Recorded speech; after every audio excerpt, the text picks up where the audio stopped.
Hello and welcome to your Lymphatic Energy Tree program. My name is Babz.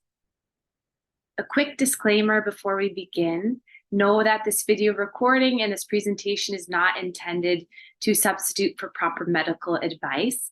So I will be giving a lot of tips and suggestions, a lot of education in this presentation, but know that this is not individual advice and that your best bet is to ask your physician or your own lymphedema therapist for guidance for you individually. So a little bit about me. My name is Babz. For those of you who I have never met, hello and nice to meet you. I'm an occupational therapist, lymphedema therapist, and yoga teacher, and I currently live in Boston, working at Brigham and Women's Faulkner Hospital. And I also host virtual yoga wellness programs. And actually, my next program is coming up October 2nd. So I run these programs a few times per year. They're 6-week programs, and I really teach you everything and anything you need to know about living successfully with lymphedema, lipedema, or a lymphatic disorder. So here's the program if you're interested. All the information is also on my website, but we talk about really everything you need to know. So what is the lymphatic system? What is lymphedema? Risk reduction strategies or ways to reduce flares, manual lymph drainage, compression garments, physical, mental, emotional, psychosocial health, and nutrition and trending topics. So if you see this flyer around, that's my program, and I hope that you in the future join. And for joining this program, you get 10% off with code LYMPH10, which will be in the email as well. So my inspiration, so what caused me to become a lymphedema therapist and go down this path of helping individuals with lymphatic disorders is I have to give it all up to my mom, Tina. So my mom was diagnosed with breast cancer and unfortunately developed upper extremity lymphedema. So it's really been my adult life mission to help my mom to best understand her body and to best treat it successfully. And this is just a little quote that my mom said in one of our little blogs that we have on my website. So she said, Babz not only treated my lymphedema, but she helped me with my whole body's health. I now understand what I am doing and why I'm doing it. Today, my arm is under control and I'm managing my lymphedema through many ways. And now lymphatic flow yoga is in my weekly routine. So thanks, Mom. So what are we going to learn today? So I'm going to be teaching you all about lymphatic flow yoga. I'm going to teach you a very special technique and metaphor called the energy tree analogy.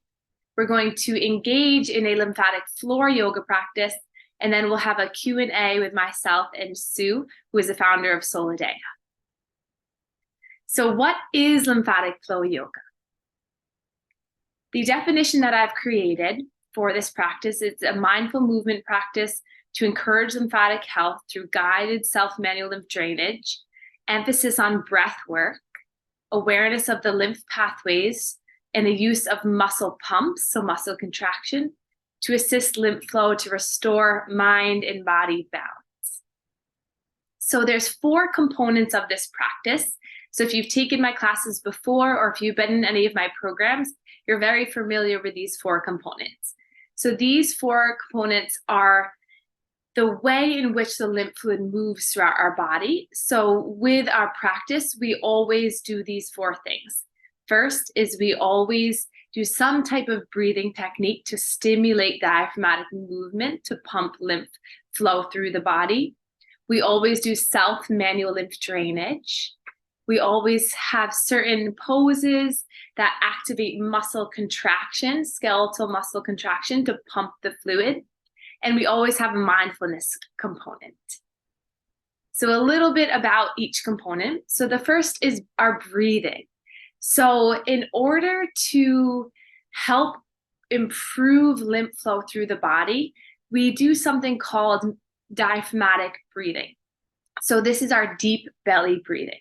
So what this does is helps to promote fluid getting flushed up from the lower half of the body, up this major duct throughout the center of the body to bring back to the heart.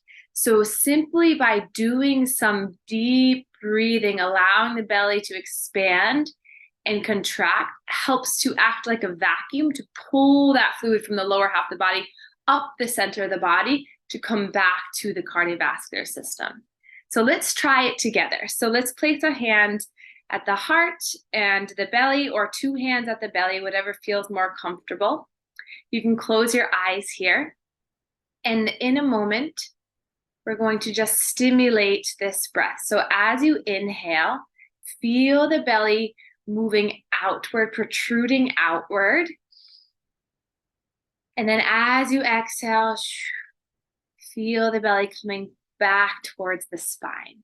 So oftentimes when I first started to breathe, I would go like this and everything would shoot upwards. So really we want to rely more on our primary breathing muscles, our intercostal and our diaphragm. So that's what we want, is that expansion from the center of the body, the rib cage. So moving out on the inhale, and exhale, everything comes back in. So when we're breathing like this, as you inhale, the diaphragm comes down. This large muscle inside the ribs comes down to make room for the lungs. And then as you exhale, the diaphragm comes up and in, and again, acts as this vacuum to pull the fluid up through the center of the body. So if you want to have a little bit more bang for your buck, you can do this with a little resistance. So having your hands at your belly, the next time you inhale, you're going to give a little push, push, push. And then exhale, let the pressure go. Let's try it one more time. Inhale, give a little pressure with your hands against your belly as you inhale. And then exhale, simply let it go. So as I'm going through this presentation, try to do that. Try to really elicit this slow diaphragmatic movement, this slow breathing to help to stimulate this area. The second component, or the second way that the lymph fluid moves, is through manual lymph drainage, so through massage.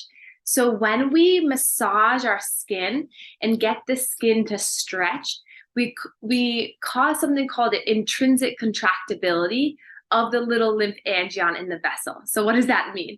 So every time we stretch and let our skin recoil, this contracts this little guy inside the vessel to open the vessels to move the fluid through the vessels. So naturally at rest, our lymph fluid moves super slow throughout the vessels. So it moves, it pumps about every 15 seconds. So think of boom, 15 seconds, boom. So very, very slow, contract and release. But when we do our massage and get this pumping action, we get the fluid to move about beat per second. So we can really manipulate and change the flow of things through our own hands, massaging our own bodies, which I think is super awesome. So there's three major areas that I always begin with during our practice. So those areas are the neck, the chest, and the shoulders. So we always begin with our diaphragmatic movement, the breathing technique to get things stimulated. But all that fluid from the body is a one-way track back to the heart. So we really want to make sure that all of the chest, the heart, the clavicles, all of this area is clear before we flush that fluid from our arms and our legs back to the chest. So I often refer to this with my patients as, imagine you had a bunch of little cars all in a row leading all the way back to the heart. If we have some stuck fluid or inflammation in the arm, we really want to clear the chest, the neck, the armpit, the shoulder before those cars can move. So that's why when you see manual lymph drainage videos on my YouTube channel, or maybe when you're with your therapist, we always start proximally, so closer to the body, and then we work distally, because if you try to move the cars here, it would just get jammed here, right? So we want that flow of cars to move through the chest, the neck, and the shoulders first. So we'll go through this together quickly, and then we'll revisit again when we have our actual practice. So the first starting point is hands to the chest like this. So you can either have one hand at a time on the chest or both hands, whatever feels more comfortable in your body. And then we're going to stretch the skin. Make sure that your hand is connected to the skin and that you're not on top of your shirt or your jacket or sweater, you really want that skin to skin contact because that's what's going to stretch the skin. So you're going to start by making little circles in towards the neck. So you're really just focusing on stretching the skin. So it's a light pressure. I'm not digging too deep, and I'm really getting full surface area with my hand. So you have a bunch of lymph nodes above and below that clavicle. So if you can stretch the skin in this area, you're going to stimulate those lymph nodes to move that fluid quicker. So that's the first position, is at the chest. The second is at the neck. So other options here, you can either cross your hands at the neck like this and stretch the skin down, or I like to take my hands so that the heels are together, stretch the skin back and then down. So aiming that fluid down again towards those collarbones. So about 5 to 10 times in each location. You can close your eyes as you do this. Just allow it to be self-soothing and relaxing. And then the third position is the shoulders. So hands to the shoulders. You're going to stretch the skin of the shoulders, making some circles. And I like to pump my elbows as I do this to help to stimulate your armpit or your axillary nodes. So just moving in this direction, just breathing. And then let it relax. So that is the warm-up that we always do. We do a little bit more in some classes, and I probably will with you today. But really, by stimulating the lymph nodes and the lymph flow here at the chest and the heart, we're able to then free up space for more fluid to enter in. So the third component is movement. So this is our actual yoga practice, our asanas, our yoga poses. So lymphatic flow yoga differs from your typical yoga because we really keep track and focus on the lymph pathways as we're doing this movement. So in our practice, we do a lot of heart openers. We do a lot of core contraction. We work with gravity. So a lot of arms up in the air, legs up in the air to help move that fluid down.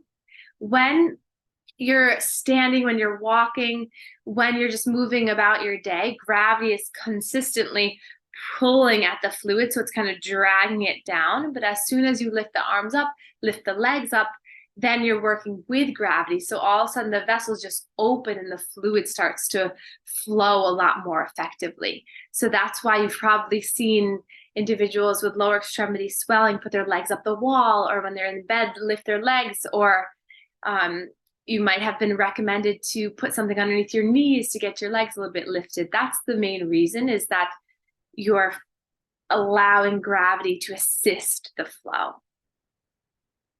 So something I always get questioned on is, should I wear compression garments when I do exercise?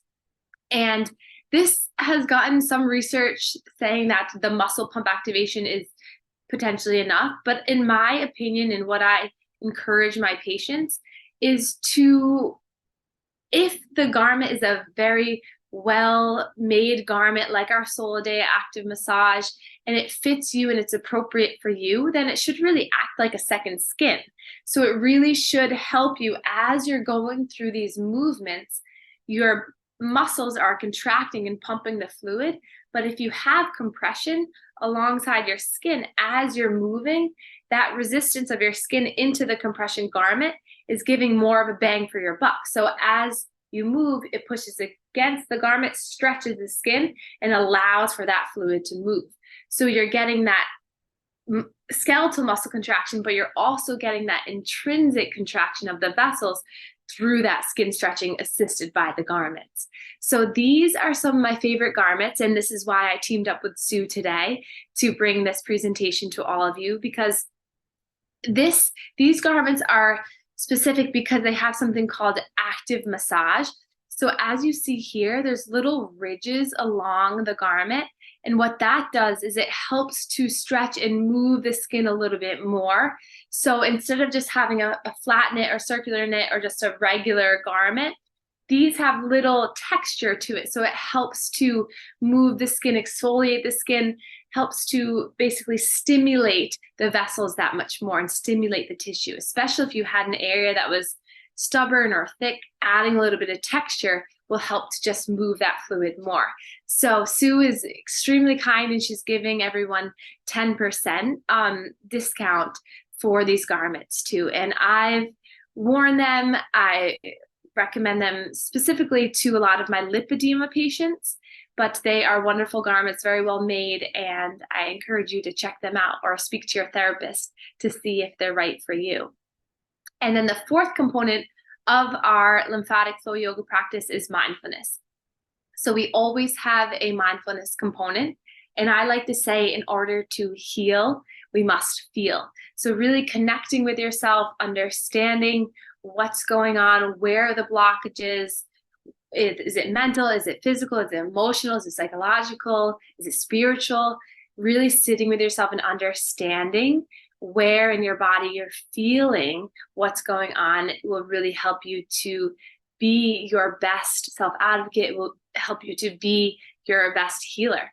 And so I always encourage this mindset change of increasing the awareness and intention to your body to help you to better listen and respond. And as you begin this path of healing and calming down, you start to realize that this chronic condition that might have felt like such a burden in your life can really be well managed and can be really successfully lived with if you have the right tools and the right support and love. But that support and love comes from you first. So now for our lymphatic energy tree. So I created this handout for all of you, so don't worry through the rest of the presentation about writing things down or anything. This will be in your email to you, so no worries. Yeah. So this is an analogy that I came up with for my patients initially, because when you're living with this chronic condition, when you're living with swelling or living with stress or having these kind of day-to-day fluctuations, we can't always do the same thing every day. So my goal and my hope for all of you is that through these tips, practices, and guidance, you're able to do something beneficial and positive for your health every day, depending on whatever energy you have. So if you think about your body, some days you wake up and you're a little bit anxious, you're a little nervous. Some days you feel balanced, you feel good, you feel like everything is aligned. And other days you feel really stuck and immobile. So I like to think of this as a tree. So if you can picture in your mind the most beautiful tree that you've seen, if you think about the leaves, they're easily broken off. They can kind of with one gust of wind, they can just break and kind of, they're very fragile and vulnerable. So I think of the leaves as an anxious, kind of high, jittery energy. And then I think of the branches, they're able to be flexible, able to be moved and guided, and they're very adaptable. I find this as the balanced energy. So if a storm comes, the leaves are going to break off, but the branches kind of just sway and adapt to whatever flow is coming their way. And then the roots, I feel as the stuck, immobile, kind of deep, dark, maybe even a little bit depression, apathetic energy. So you really are stuck into the earth and you can't really move. So this is what I want you to think about. So throughout the next week or so, when you wake up, see, am I more like the leaves, the branches, the roots? And then with that awareness of how you're feeling, you can use these certain practices that I'm going to teach you now. So the high energy, again, it's this fragile, vulnerable, anxious, jittery, nervous energy. So what can you do when you feel like this? So we'll first talk about breathing. So you can really manipulate how you feel and how your body sensations are through our breath. So using your breath as a tool to help you is the easiest, quickest way to change how you feel. So if you don't remember anything from this presentation, just remember that you can manipulate your breath to help change a physiological response in your body. So when you're having really high energy, anxious energy, you really want to bring yourself back down to the balance energy. So to do this, you'll inhale for a count of 3. We can try it together. And exhale for a count of 5.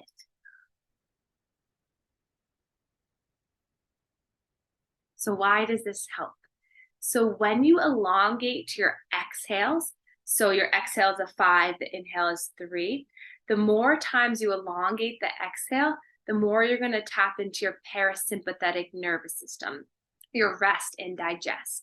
So the reason why this happens is when you inhale, as we learned earlier, the diaphragm sits down, making room for the lungs. And then as you exhale, the diaphragm comes up and in. And as it does this, it creates a little bit of a constriction at the heart because the diaphragm's coming up. And that constriction at the heart tells the brain, ooh, there's more flow happening. There's more constriction, that it's kind of pumping faster because it's getting a little bit smaller here. So the brain goes, oh, okay, we need to calm everything down. It sends a signal back to the heart to beat slower, which over time, that accumulation of elongating the exhales will calm you back down. So just to recap, longer exhales, more exhales tells the brain to slow down the heart rate, slow down the pace of everything. So when you're in this high anxious energy, maybe trying to do something that's going to calm you down. So maybe walking or swimming or rebounding, getting some of that excess energy off of you. A mindfulness exercise is to write down 3 goals for yourself to improve your focus. So writing down 3 things that week you want to accomplish will ground you, bring you back to a more focused state. A yoga pose that you can try is tree pose. You can use this, you can modify this at the wall. So tree pose is balancing on one leg with either the heel to the ankle, or you can bring that foot to the calf or foot to the thigh. And I will show you in either in this practice or in other practice that I have, but I'm pretty sure you all probably are familiar with tree pose. But you could also hold onto a chair or a wall or something just to hold you steady. A mantra that I really like to bring you back to that balanced energy is, we can close our eyes for a moment. And then in your next inhale, in your mind, say, I feel. Exhale, grounded and present. Inhale, I feel. Exhale, grounded and present. And then essential oils that you could use is peppermint. So peppermint is known to help reduce pain, and it's also been known to help with focus. So all of these leaf energy techniques will bring you back to that branch, that stability, and get you on a more even, grounded path. Next, what do we do if we feel good? So I really like to say our practice, our mindfulness practice, our meditation, our yoga practices, they're really beneficial to adopt and to create when we're feeling balanced, because then when we're off balance, when we're feeling like the leaves or the roots, then we have the muscle memory to come back to these practices, and it doesn't feel as such a burden to try to get yourself out of these when you already have the practices kind of built into your memory and to your thoughts. So balanced energy. So if you can recall from last slide, to calm yourself down, you elongated the exhale. So to keep yourself at this even keel, we'll inhale for 3 and exhale for 3. So doing that elicits the sympathetic and then the parasympathetic and gets you to have this kind of even flowing energy. So things you can do is, again, you can get your body moving. You can help to stimulate your muscles and keep this happiness, this balanced energy through dance, through Zumba, through rebounding, anything that gets you feeling good. to keep you on this balanced energy. A mindful exercise you could do is write down 3 things that you're grateful for. So when you're in this balanced state, bring in more gratitude, more excitement and happiness, and thanking yourself for the state that you're in will keep you to feel this kind of positive reinforcer of, oh, I'm feeling balanced. Thank you for feeling balanced. Thank you for, it will keep you on this positive snowball train. A yoga pose that's really helpful when you're feeling balanced is cat and cow, because you're getting the spine to move in both directions. So a seated cat and cow is we'll place your hands onto the legs. And then as you inhale, draw your chin and your chest forward. And then as you exhale, round and draw the chin towards the chest. So finding this rocking on the pelvis, just moving nice and slow will help to get everything back in alignment in your spine. A mantra or a phrase or a meditation that you can recite is, as you inhale, in your mind say, I try my best. Exhale, and I release the rest. And then an essential oil that keeps you happy and calm is lavender oil. So now for that low energy, stuck and low luck energy, whatever you're feeling, that kind of, I don't want to get out of bed, I don't want to move, I don't want to do anything. This is that low stuck root. So in order to awaken, alert, energize your body, you'll inhale for longer than you exhale. So the opposite of trying to bring yourself down. So we'll inhale for a count of 5. Let's try it together. And exhale for a count of 3. Inhale for 5. Exhale for 3. So when you're in that stuck energy, sometimes just 5 minutes of movement will change your experience. So I encourage a little bit more of a slow practice, maybe just to get you to build yourself up slowly. So maybe just 5 minutes of going for a walk down to the end of the street and back, or doing some Tai Chi or Qigong or yoga, anything that just gets your body moving a little bit. Even if you sat at the edge of your bed and did a little bit of movement, that would be good as well. So a mindfulness exercise when you're in this state is to reach out to a loved one for support. So a loved one could be your family member, it could be an animal, it could be someone online, it could be a friend that you haven't talked to in a while. So sometimes when you're in this low stuck energy, it's hard for you to get yourself out of it. So by reaching out to others, it will help you just to feel that support and love that you all have. So some yoga poses to really release stored tightness and toxins and energy in the body. Hip openers, so laying on your back either in bed or on your yoga mat, just getting your one knee to the chest and then the other, maybe doing some circles with the knees just to release some of that tension in the hips. So oftentimes when we feel low and feel depressed, we tend to curl in. So we become back to early ages of our life of that fetal position. We try to protect and kind of hide ourselves. So what this happens to the hips and the heart is this causes this inner contraction.